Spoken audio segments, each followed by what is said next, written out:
Why isn't anyone still talking about the Flint water crisis? Contaminated water emerged in the city of Flint, Michigan in 2013, and from then on it has not disappeared. The city of Flint desired to lower budget costs by $5 million, so they rapidly pulled out of the agreement that entitles them to purchase water from Lake Huron in Detroit. The city of Flint's officials' plan was to construct a new pipeline from Lake Huron that would lead directly to their city. But due to the pipeline's construction, they temporarily needed a new source for the residents' water. So they chose the unsanitary Flint River. The Flint River has suffered from decades of industrial pollution as well as containing enormous levels of chloride that makes it highly corrosive to lead pipes. Chlorides do not pose an immediate threat to humans, fish, or wildlife, but it can cause catastrophic issues such as creating corroded lead in piping and plumbing. Compared to the Huron River in Detroit, the Flint River contains lead 19 times greater than Lake Huron.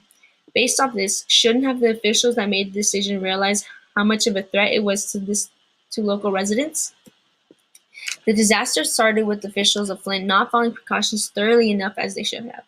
Officials declared the move to the Flint River without even checking if the exceeded levels of chlorides could cause corrosion in the pipes. But surely enough, the inevitable would occur. Nearly a week after the water supply had been altered, residents reported hair loss and rashes and other issues due to the contamination of the drinking water.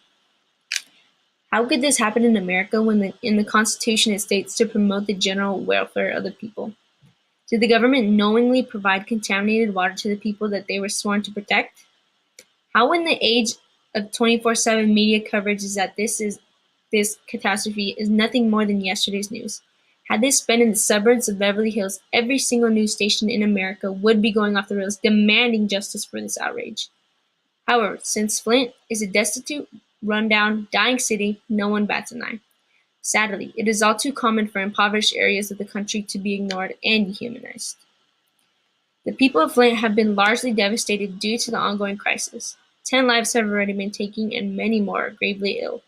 How many more lives must be taken in this man-made disaster before anything significant is done? Researchers at Virginia Tech have clearly stated there are high levels of lead in the Flint River and urged to discontinue use of the river. Even doctors have noticed an increase in the system of residents in Flint, mainly in children.